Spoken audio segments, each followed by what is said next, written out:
يوم تقلب وجوههم في النار يقولون يا ليتنا أطعنا الله وأطعنا الرسول وقالوا ربنا إنا أطعنا سادتنا وكبراءنا فأضلونا السبيلا ربنا آتهم ضعفين من العذاب والعنهم لعنا كبيرا۔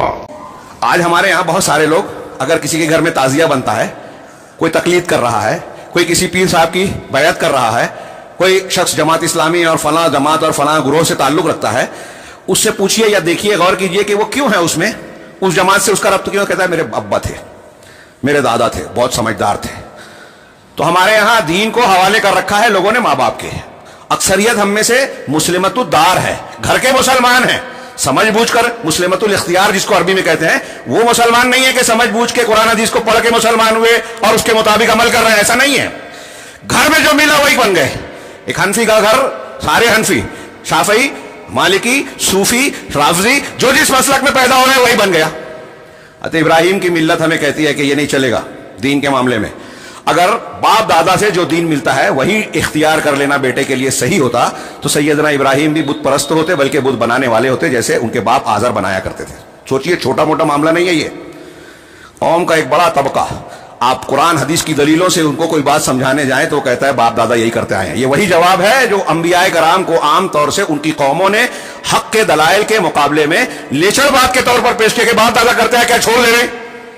سب کچھ سمجھنے کے بعد ابو طالب کا یہی جواب کہ ہاں بھتیجے تمہاری دعوت صحیح ہے، سچ ہے، تم سچے نہ چھوڑو، لیکن نہیں مان سکتا، لوگ آر دیں گے، بے عزتی کی بات ہے، میرے لیے آر کی بات، ہاں نہیں مان سکتا، یہ عصبیت آ گئی۔ تو باپ دادا کی بات دلیل نہیں ہے نمبر ایک۔ اس ماحول میں رہ کے حضرت ابراہیم توحید پر قائم ہے۔ موقع ہوتا تو میں دوسری جگہ کی دلیل جیسے سورہ انعام میں ہے نا، جب چاند آیا، ستارہ آیا تو کہا یہ میرا رب ہے، ڈوب گیا تو میں ڈوبنے والوں کو پسند، پورا واقعہ پڑھ لیجئے، ٹائم نہیں ہے کہ میں اس کو پورا پیش کروں۔ غور کیجئے، حضرت ابراہیم وہاں وہ ستارے کو، چاند کو، سورج کو رب نہیں مان رہے ہیں، قوم کو سمجھا رہے ہیں، غور کر رہے ہیں۔ غور کرنے کا طریقہ بلکہ سورج نکلا، چاند نکلا، ستارہ نکلا، ڈوب گیا، اس کا مطلب یہ کہ اس کو کسی نے پیدا کیا، ان کو کوئی چلا رہا ہے۔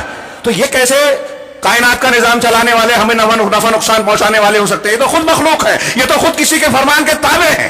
تو میں اس کو پوچھتا ہوں جو ان کی بات، جن کی بات یہ مان رہے ہیں جس نے ان کو پیدا کیا۔ ہاں، یہ اس سے میں بتانا یہ چاہ رہا ہوں کہ اگر ایک انسان صحیح عقل کا استعمال، قلب سلیم تھا نا، صحیح عقل کا استعمال کرے تو اس سے بھی توحید مانے گا، جانے گا، شرک نہیں کرے گا۔ کچھ لوگ یہ کہتے ہیں کہ بہت سارے غیر مسلم ایسے ہیں کہ ان کے پاس دعوت نہیں پہنچی تو کیا اللہ ان کو بھی عذاب دے گا؟ اس کا جواب دینے سے پہلے سوال یہ پیدا ہوتا ہے کہ اگر ان کو توحید کسی نے نہیں سکھائی، بتائی، شرک کس نے سکھایا؟ توحید کی بے شمار دلیلیں ہیں، اندر بھی باہر بھی، کائنات میں بھی، قرآن حدیث میں بھی۔ شرک کی کوئی دلیل نہیں ہے۔ آپ ان واقعات میں پڑھیے، حضرت ابراہیم اور دوسرے لوگوں نے جب قوموں کے سامنے دلیلیں پیش کی اور ان کے پاس کوئی جواب نہیں تھا تو جواب کیا دیا؟ ہم نے باپ دادا کو یہی کرتے ہوئے پایا ہے۔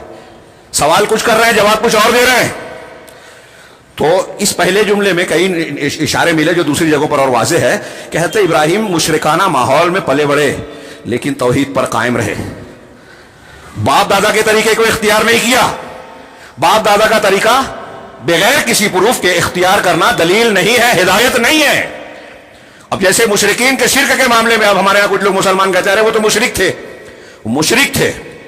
بعض علامہ ابن قیم نے لکھا کہ ہمارے یہاں جو تقلید کرنے والے لوگ ہیں نا، کہ دلیل بھی آ جائے تو تقلید ہی کرتے ہیں کہ ہم تو فلاں امام کو مانتے ہیں، ان کی بات مانیں گے۔ بہت غور سے سنیں اور جو لوگ تقلید کرتے ہیں وہ اس پر غور کریں، ناراض نہ ہو۔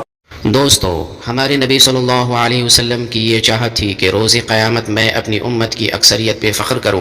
کیا واقعی ہم لوگ انہیں اس دن فخر محسوس کرائیں گے یا اپنی حرکتوں کم بختیوں سے ان کا سر ندامت سے جھکائیں گے؟